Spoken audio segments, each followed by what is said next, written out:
Para entender lo que pasó con la ciudad comenzando el siglo XX, hay que pensar como una serie de procesos grandes que se vivieron previamente. Uno, desde más o menos 1880 empezó a crecer la economía cafetera. Y el café es un producto que no estaba orientado básicamente al mercado local, sino a la exportación.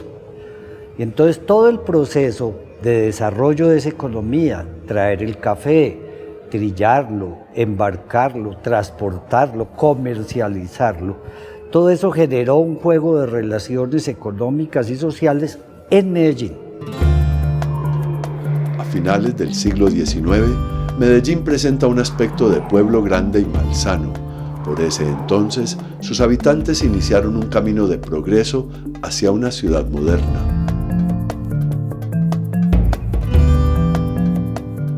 La gran dinámica que se logra a partir de los ferrocarriles, tanto el ferrocarril que viene del río Magdalena, como el ferrocarril que empieza a construirse en 1907 hacia la zona cafetera, el que llamamos ferrocarril de Amagá. Los dos ferrocarriles tuvieron un centro muy importante en relación con esa vida. ¿Para qué se mandaba el café? Para lo mismo que antes se mandaba el oro, traer mercancías de fuera.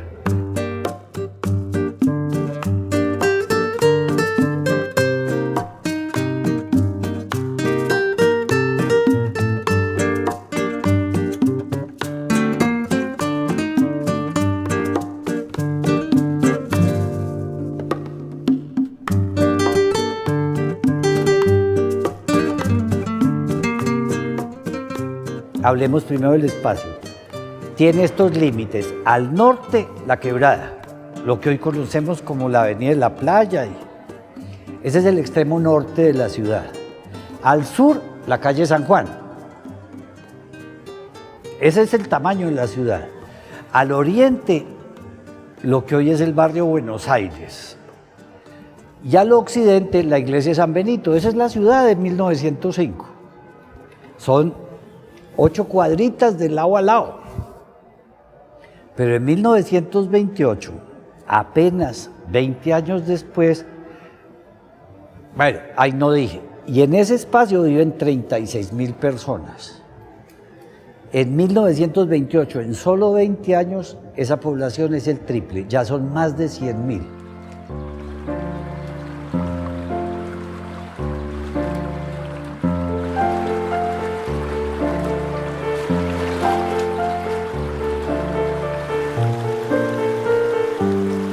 La gente se proveía, hasta finalizado el siglo XIX, del agua que venía de las quebradas. Finalizando el siglo, unos negociantes de esos montaron algunos acueductos privados. Entonces por allá cogían la quebrada de Santa Elena o la de Miraflores, la metían por unos tubos y vendían el derecho a sacar agua de ahí. En los archivos notariales uno encuentra los negocios de venta de paja de agua, así se llamaba, el derecho a coger de esa agua una parte. La mayor parte de la población de Medellín, ¿cómo se provee de agua? De la pila, como pasaba desde la época colonial. Llegaba el agua y en una pila que había en la plaza, ahí brotaba y la gente iba con sus tinajas, recogía el agua y la llevaba a la casa.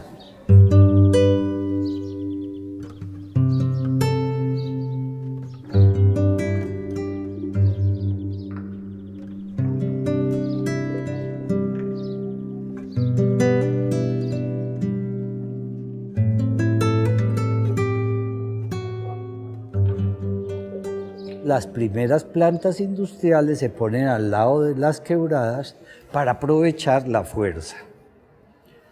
Y con ello unos problemas. Por ejemplo, el origen de Coltejer está ligado a ese sitio que todavía conocemos hoy como La Toma. ¿Por qué es La Toma? Porque ahí se tomaba el agua. Pero además, porque entonces Coltejer empezó a tomar agua de ahí. Y la que seguía hacia abajo ya no era igual. El agua se usaba para lavar los textiles y no sé qué, y ya el que va para abajo tiene un agua de mucha peor calidad. No es accidental entonces que empiecen a presentarse enfermedades digestivas, problemas relacionados con la contaminación, con los problemas del baño, etc. Un primer ejemplo, bueno, otras fábricas igual. La fábrica de cerveza se estableció para coger el agua de la quebrada Doña María y todavía la toma, allá donde está Cervunión. Y Fabricato se instaló allá para tener el agua de la quebrada La García.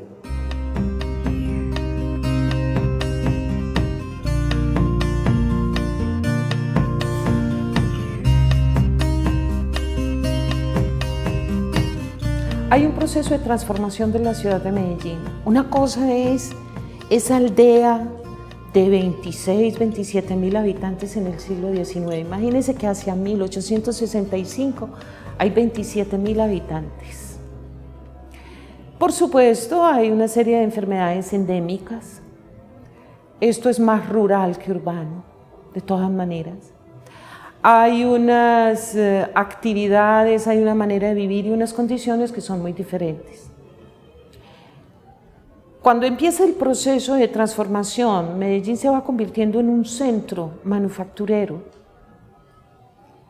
de artesanos, de una gran cantidad de actividades relacionadas con el comercio, porque el comercio ha sido el fuerte de Antioquia durante mucho tiempo, pero hay una especie como de despegue que está estrechamente relacionado también con medios de transporte nuevos, el ferrocarril de Antioquia. Entonces nosotros encontramos que hacia 1883 la ciudad ya ha incrementado mucho su población, pero no es porque hayan nacido más personas, sino porque hay todo un proceso de inmigración hacia la ciudad de Medellín. Hay un hecho que se tiene que destacar y normalmente se piensa que Medellín es una ciudad de inmigrantes después de la violencia política de los años 50. Eso no es cierto. Medellín es hecho de inmigrantes desde el siglo XIX. Cada guerra civil produjo expulsión de población. Si fuera por el crecimiento vegetativo de la población de Medellín, Medellín no hubiera crecido. Cuando empieza ese proceso de inmigración, por supuesto, es una pequeña aldea que no está preparada para recibir toda esa gente. Por las guerras civiles, por la disolución del campesinado, por razones inclusive ajenas a la misma industrialización, Medellín empieza a ver que van llegando de otras regiones, de la misma Antioquia, unos pobladores nuevos que de alguna manera desordenan la ciudad.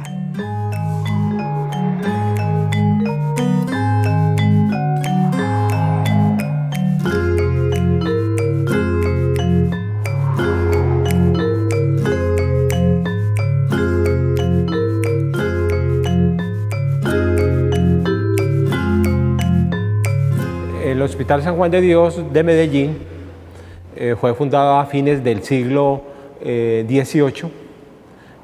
Fue inicialmente una institución de tipo religioso y para el siglo que ya nos preocupa, a fines del siglo XIX y principios del XX, el hospital cumplía la función de un hospital departamental, pero rápidamente por el crecimiento acelerado de la población de Medellín, que crece de una forma exponencial, el hospital fue insuficiente para atender a una cantidad importante de enfermos y de heridos que ellos podían atender. No pudieran, en un momento se colapsó y eso produjo un impacto importante en la ciudad.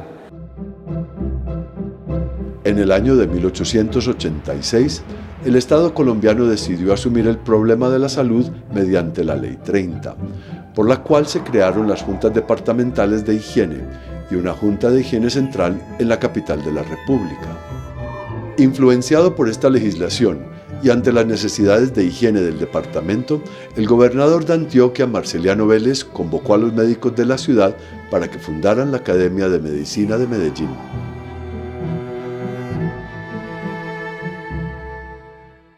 La Academia de Medicina de Medellín fue fundada el 7 de julio de 1887.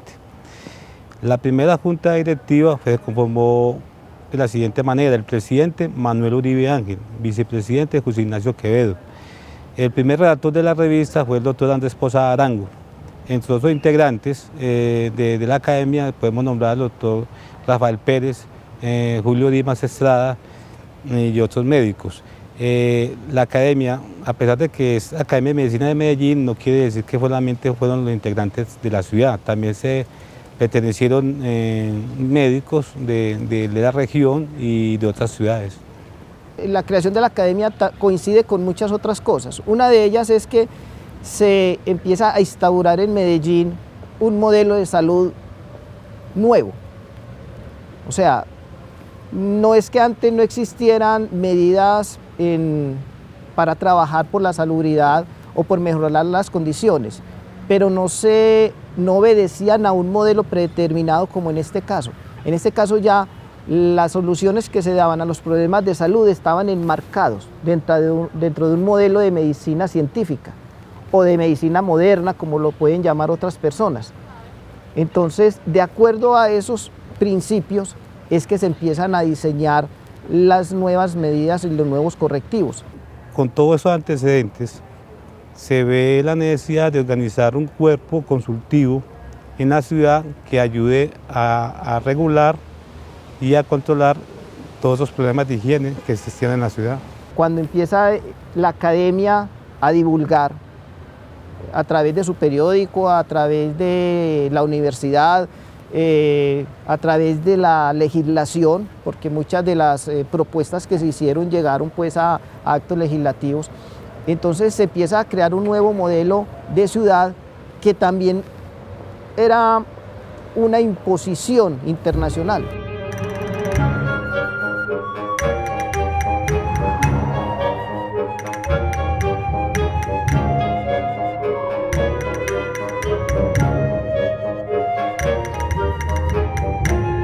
Existían problemas como las no limpiezas de las quebradas. Se empieza a hablar de la canalización de las quebradas, la construcción organizada de las plazas de mercado, el control de los carros de mula en la ciudad. Cuando en la ciudad pasaban, estos carros de mula dejaban sus excrementos en el camino. Entonces había necesidad de hacer unas políticas de higiene. Igualmente políticas de higiene en las plazas de mercado y igualmente en los acueductos, cómo debía aplicarse los acueductos en la ciudad.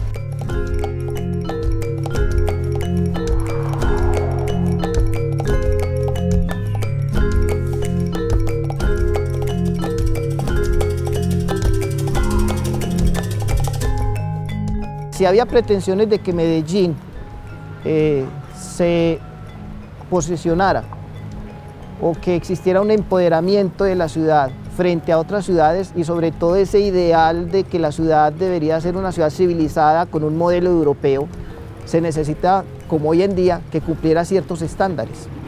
Entonces uno de esos estándares era de que debía adecuar sus sistemas sanitarios a los conocimientos de la época. Entonces eso empieza a transformar el paisaje.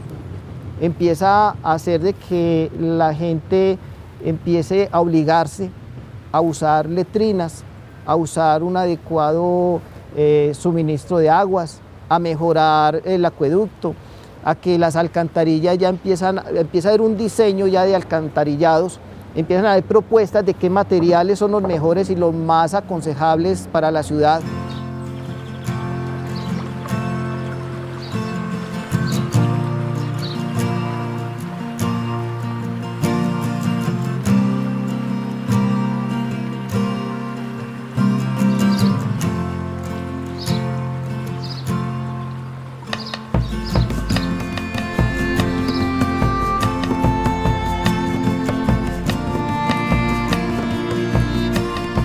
Las enfermedades más frecuentes en Medellín durante el siglo XIX, las enfermedades endémicas eran de origen hídrico.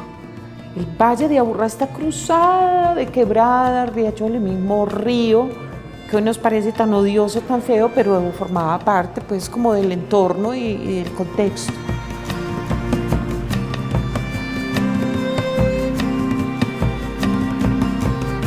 Tan es así que son como las enfermedades más frecuentes que se daban en este lugar.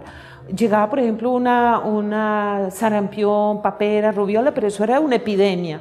Eran las enfermedades de origen hídrico.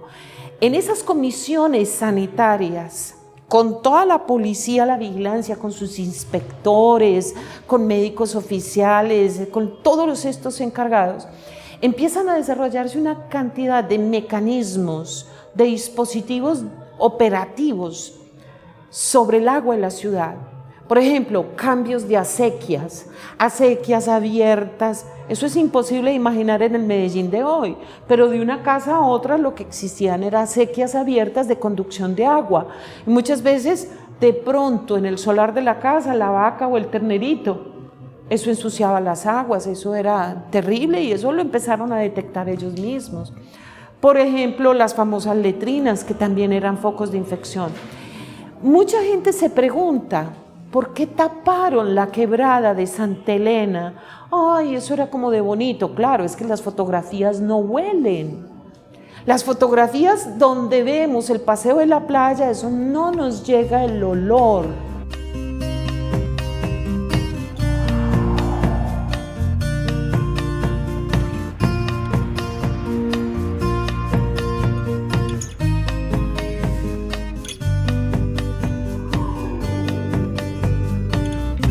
Entonces las condiciones, digamos, sanitarias de la ciudad eran muy precarias. Mejor dicho, no había un concepto de la sanidad pública, eran una especie de acequias donde se tiraba de las casas y a veces corría por el centro de la calle, como los pueblos, corría lo que se soltaba en las letrinas, que no eran baños en ningún sentido. Entonces, eso eran focos permanentes de enfermedades, terribles enfermedades de la piel, enfermedades del pecho, enfermedades del estómago como el tifo, que mataba a tanta gente, porque toda la ciudad estaba llena. Por un lado, las famosas ciénagas. Las ciénagas, por ejemplo, otra banda que se llamaba, o donde hoy queda el Carlos R. Restrepo, allá a nadie se le ocurría pensar en que se iba a ir a vivir allá, porque en el verano eran nubes infinitas de mosquitos, de zancudos.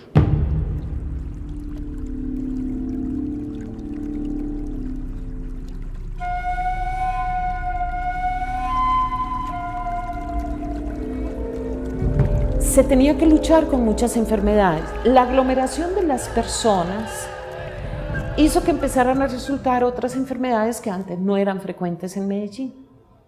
Tuberculosis, neumonías, enfermedades venéreas, casos de difteria impresionantes. Aunque Medellín tradicionalmente, endémicamente, había padecido de algunas enfermedades como el tifo, se conocía también como tabardillo, había casos de disentería, pero van llegando otra cantidad de enfermedades y entonces esas comisiones sanitarias con esas brigadas de policías sanitarios, entonces estaban velando porque las calles estuvieran limpias, porque los establecimientos fueran higiénicos.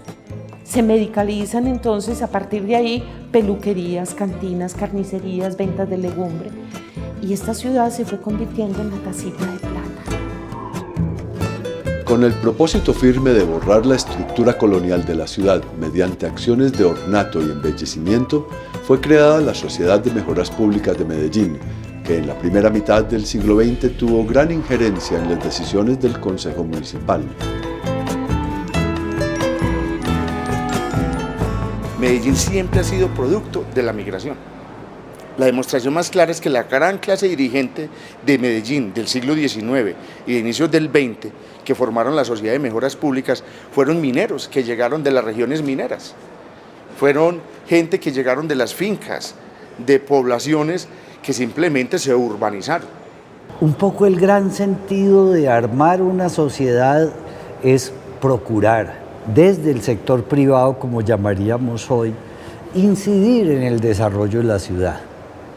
Ese es el origen de la Sociedad de Mejoras Públicas. es la reunión de unos señores notables que se dedican a pensar cosas para mejorar la vida de la ciudad en lo que su perspectiva le sitúa.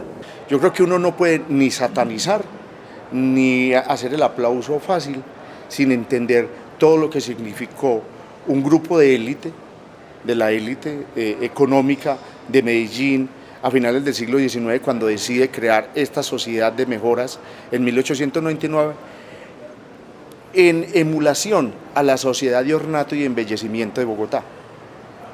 Ya desde el siglo XIX, una enorme preocupación bajo el discurso de civilización y de progreso era el ornato y la belleza.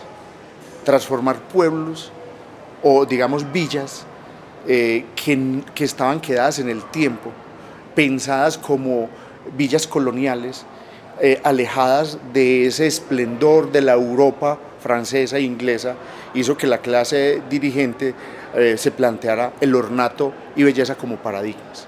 Y eso es lo que hace la Sociedad de Mejoras Públicas desde 1899. E introduce una gran cantidad de iniciativas para mejorar ese escenario urbano donde tienen que soportar su vida.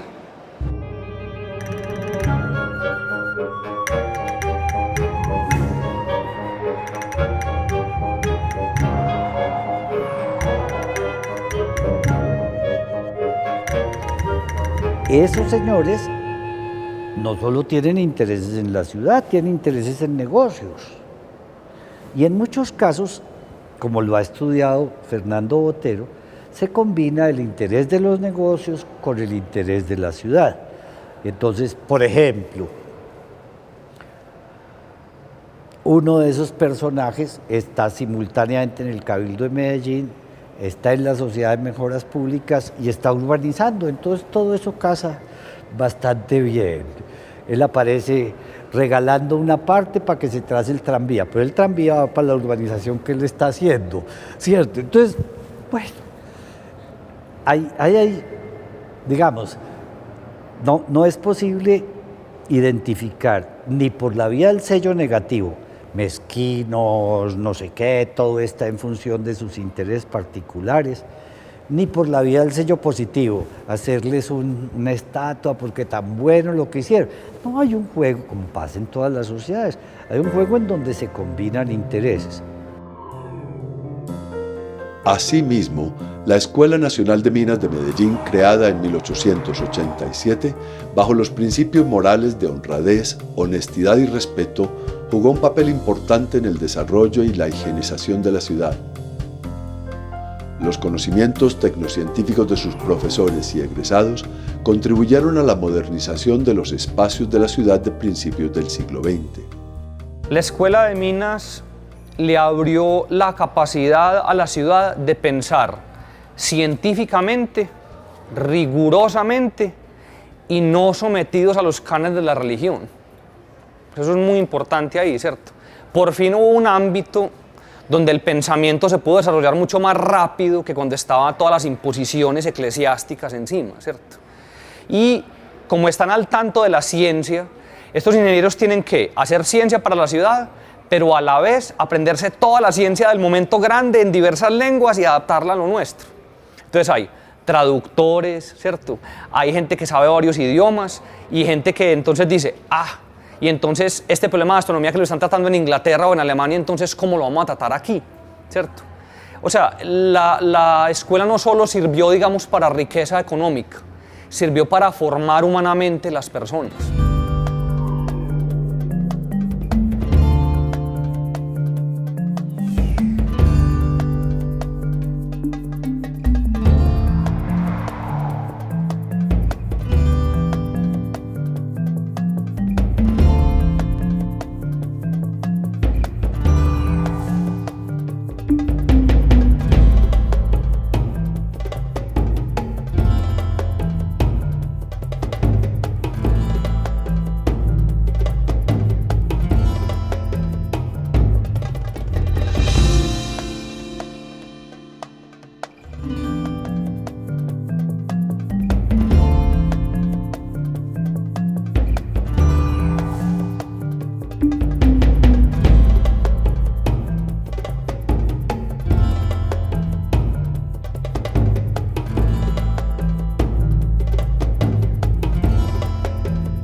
Colombia.